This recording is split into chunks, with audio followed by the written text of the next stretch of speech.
사무엘하 16장 5절부터 13절의 말씀을 제가 대표해서 봉독해 드리겠습니다. 다윗 왕이 바후림의 이름에 거기서 사울의 친족 한 사람이 나오니 게라의 아들이요 이름은 시므이라. 그가 나오면서 계속하여 저주하고 또 다윗과 다윗 왕의 모든 신하들을 향하여 돌을 던지니 그때에 모든 백성과 용사들은 다 왕의 좌우에 있었더라. 시므이가 저주하는 가운데 이와 같이 말하니라. 피를 흘린 자여 사악한 자여 가거라 가거라. 사울의 족속의 모든 피를 여호와께서 내게로 돌리셨도다. 그를 이어서 네가 왕이 되었으나 여호와께서 나라를 네 아들 압살롬의 손에 넘기셨도다. 보라, 너는 피를 흘린 자이므로 화를 자초하였느니라 하는지라. 스루야의 아들 아비새가 왕께 여짜오되 이 죽은 개가 어찌 내 주 왕을 저주하리이까? 청하건대 내가 건너가서 그의 머리를 베게 하소서 하니 왕이 이르되 스루야의 아들들아, 내가 너희와 무슨 상관이 있느냐? 그가 저주하는 것은 여호와께서 그에게 다윗을 저주하라 하심이니 네가 어찌 그리하였느냐 할 자가 누구겠느냐 하고, 또 다윗이 아비새와 모든 신하들에게 이르되 내 몸에서 난 아들도 내 생명을 해하려 하거든 하물며 이 베냐민 사람이랴. 여호와께서 그에게 명령하신 것이니 그가 저주하게 버려두라. 혹시 여호와께서 나의 원통함을 감찰하시리니 오늘 그 저주 때문에 여호와께서 선으로 내게 갚아주시리라 하고, 다윗과 그의 추종자들이 길을 갈 때에 시므이는 산비탈로 따라가면서 저주하고 그를 향하여 돌을 던지며 먼지를 날리더라. 아멘. 자, 압살롬의 반역과 공격에 대해서 다윗은 피신을 결정했습니다. 보통 공성전을 하면 보통 이 전략에 대해서 이야기를 할 때요, 이 공성전을 하게 될 때에는 공격하는 사람들보다 방어하는 성에 있는 사람의 숫자가 한 5분의 1 정도만 되어도 충분히 방어가 가능하다라고 합니다. 그런데 이들이 피신을 결정하는 걸 보면 지금 그만큼 압살롬의 군대가 수적으로 우세하다는 것을 알 수 있습니다. 피신하는 다윗의 소식을 듣고 여러 사람들이 다윗을 도우러 왔습니다. 그런데 오늘 사무엘하 16장의 말씀에서는 가장 먼저 무비보셋의 종 시바가 나타납니다. 1절을 보니 그는 온갖 먹을 것들을 가지고 와서 다윗의 피난에 도움을 주었습니다. 그런데 시바의 이런 행동은 악한 의도가 있었습니다. 바로 자기 주인인 무비보셋에 대한 모함이었습니다. 그는 무비보셋이 바로 이때가 자기가 아버지의 뒤를 이어서 왕권을 차지하게 될 때다라고 말을 했다고 합니다. 그리고 그 거짓말로 결국 다윗의 환심을 사서 무비보셋이 받은 소유를 자기의 소유로 만들기에 성공했습니다. 그리고 이 무비보셋과 시바에 관한 이 이야기 이후에 나오는 것이 오늘 본문의 말씀입니다. 다윗의 왕은 바후림이라는 곳에 이르렀습니다. 그런데 거기에서도 사울과 관련된 사람이 나타납니다. 그는 바로 사울의 친족 시므이라는 사람입니다. 그런데 이 시므이는 계속해서 다윗을 저주하고 돌을 던집니다. 말도 얼마나 못되게 하는지, 그가 당하는 이 고통은 다 다윗이 사울의 족속에게 피를 흘리게 해서 그런 거다. 다윗은 그런 죄 때문에 이 고통을 당하는 것이다. 그리고 그 책임 때문에 이제 나라를 그 아들 압살롬에게 하나님께서 돌리시는 것이다. 이렇게 말을 하는 것입니다. 이것은 그야말로 말도 안 되는 것이죠. 오늘날 말로 하자면 가짜 뉴스입니다. 사실 가짜 뉴스의 특징이 어떻습니까? 드러난 여러 가지 사실들 중에 중요한 핵심들은 말하지 않고 감추고요. 오히려 지역적이고 아주 자그마한 문제를 하나 붙들고 확대 해석하고 막 그것을 선전하는 것입니다.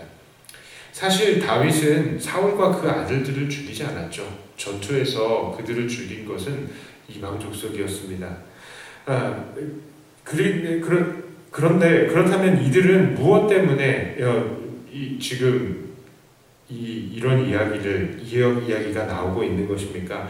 이것은 아마도 사무엘하 21장에 나오는 기근과 관련된 사건 때문에 아닌가 생각이 됩니다.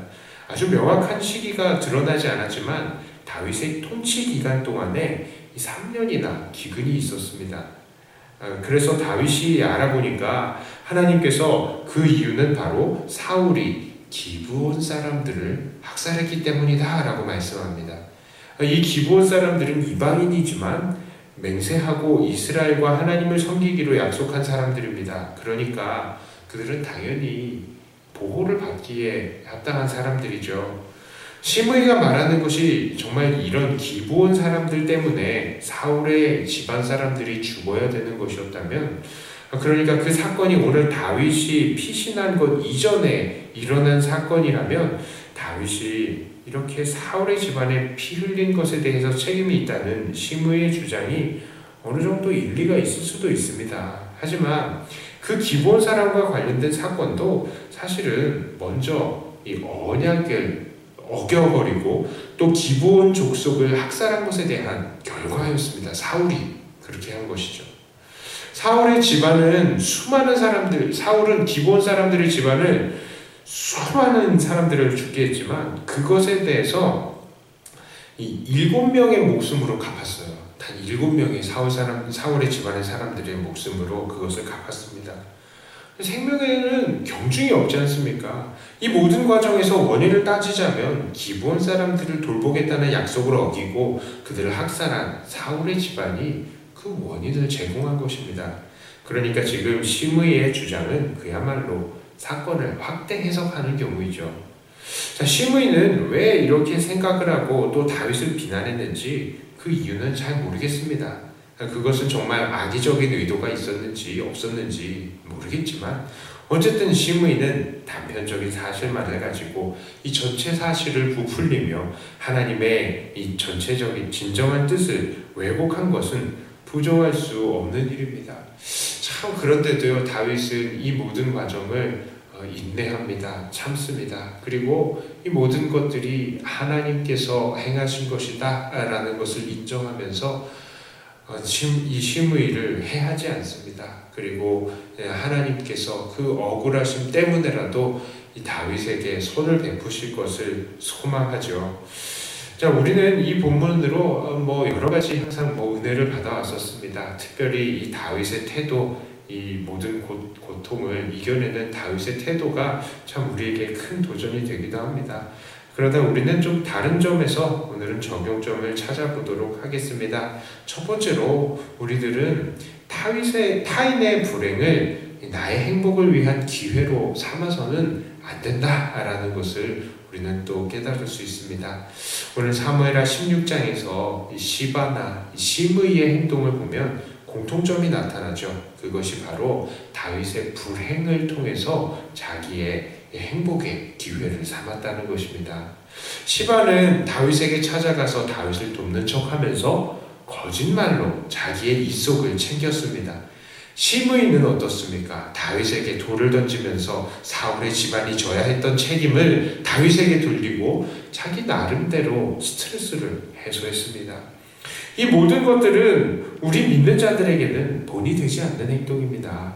다른 사람들의 불행을 통해서 내 기쁨의 기회를 삼으려는 것은 세상의 방법이죠. 세상 사람들은 다른 사람들이 실수하기를 바라고 실패하기를 기다리기도 합니다. 다른 사람들이 실패해야 자기의 직급이 올라가고 다른 사람들이 망해야 자기가 더 잘 되고 자기 가게가 더 잘 되고 다른 사람들이 가난해져야 자기가 부자가 될 수 있다고 생각하는 것입니다.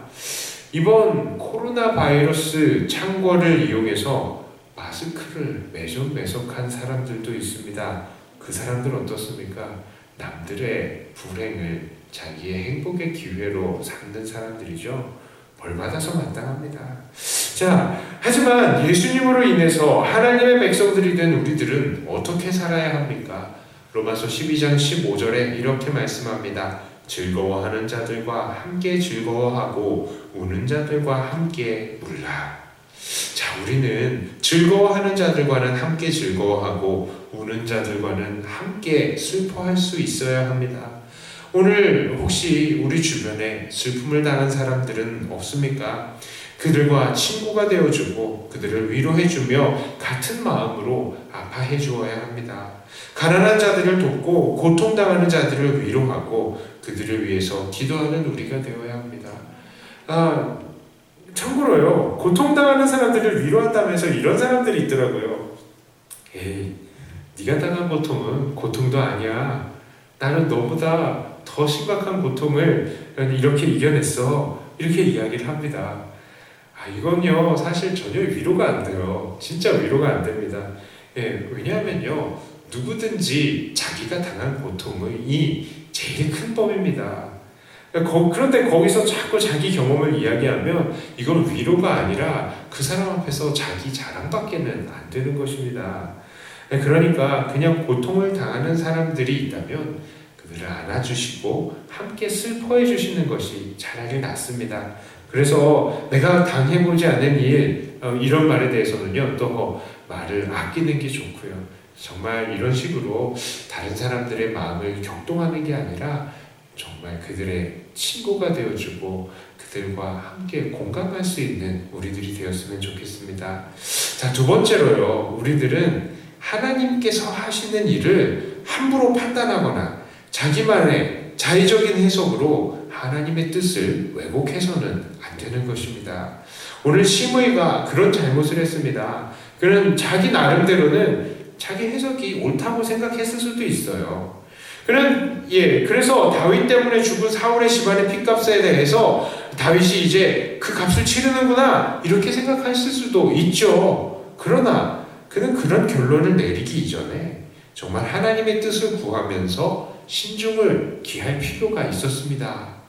시므이가 사실이 무엇인지 정확하게 알아보지도 않고 또 하나님의 진정한 뜻이 무엇인지도 알기 전에 다윗을 함부로 정죄했다가 결국 결과가 어떻게 되었습니까? 다윗이 왕권을 회복하고 돌아왔을 때에 그때는 정말 목숨을 구걸해야 될 수밖에 없었습니다. 그리고 솔로몬의 시대에서는 결국 그 일로 죽임을 당하게 되었죠. 우리들도 너무나 쉽게 사람들을 판단합니다. 누군가 잘못되는 것을 볼 때에 그 사람이 하나님 앞에 죄를 지어서 그래. 그 사람이 평소에 지혜롭지 못해서 그래 하면서 모든 일들을 너무나 쉽게 판단하고 평가합니다. 그리고 그런 판단과 평가가 당사자들에게 전달이 되게 만들어서 결국 그 당사자들의 마음에 큰 상처를 남기기도 하는 것입니다. 우리는 정말 우리의 입술을 조심해야 합니다. 왜냐하면 우리는 그 모든 현상들의 이유를 모르기 때문입니다. 그 사람에게 어떠한 숨겨놓은 죄가 있는지 아니면 그 사람을 향한 하나님의 놀라운 계획이 있는지 우리는 알지 못합니다. 그래서 다윗을 보세요. 다윗은 끝까지 참습니다. 하나님의 진정한 뜻이 무엇이었는지 기다립니다. 그러므로 우리도 그런 사람이 되어야 돼요. 함부로 하나님의 그 놀라운 계획들을 내 마음대로 해석하고 부풀려 해석하고 그러면서 다른 사람들의 마음에 경솔한 말로 사람들에게 상처를 주게 되면요, 결국 그 책임은 우리에게 돌아오는 것입니다. 자, 이제 말씀을 정리합니다. 오늘 본문을 통해서 우리는 하나님께서 압살롬을 통해 다윗의 죄를 벌하실 때에 정말 여러 부류의 사람들이 다윗에게 접근하는 것을 보았습니다. 우리는 어떻게 살아야 하겠습니까? 첫째로 고통을 당하는 자들의 친구가 되어줘야 되고, 둘째로 하나님의 하시는 일을 함부로 판단하지 않는 사람이 되어야 하겠습니다. 이렇게 늘 하나님 앞에서 겸손하고 이웃들을 사랑하러 대하는 것을 통해서 이웃들과 온전하게 사랑의 관계를 이루며 살아가시는 저와 여러분들이 다 되시기를 주님의 이름으로 축복합니다. 기도합니다. 감사합니다. 하나님께서 우리에게 말씀을 통하여서 더욱더 진정한 사랑의 실천, 정말 이웃들과 함께 슬퍼하고 즐거워할 수 있는 진정한 이웃이 되게 되라고, 또한 하나님의 그 크신 뜻을 함부로 해석하는 것이 아니라 그 뜻 앞에서 늘 겸손하고 엎드리라고 또 우리에게 도전 주심을 감사합니다. 하나님 앞에 정말 늘 겸손하고 하나님 말씀에 따라서 이웃들을 더 사랑하며 하나님의 이 영광을 돌리는 우리들이 다 되게 하여 주시옵소서. 끝까지 인내할 수 있게 하여 주시고 끝까지 사랑할 수 있는 우리들이 되게 하여 주시옵소서. 하나님, 점점 이 코로나 사태를 진정 국면으로 또 돌아설 수 있도록 인도하여 주셔서 감사합니다. 고통을 당하는 많은 사람들에게 하나님께서 치유를 주시고 앞장서서 수고하시는 모든 사람들에게 하나님께서 복과 건강 함께 내려 주시옵소서. 특별히 기도하러 나오신 주님의 귀한 일꾼들 기도하실 때마다 하나님과 더욱더 가까워지게 하여 주시옵시고 그 마음의 소원, 기도의 제목들이 주 안에서 이루어지게 하여 주시며 하나님 더욱더 주님을 닮아가는 주님의 귀한 자녀들 되게 하여 주시옵소서. 감사드립니다. 우리 주 예수님 이름으로 간절히 기도 드리옵나이다. 아멘. 하늘에 계신 우리 아버지여,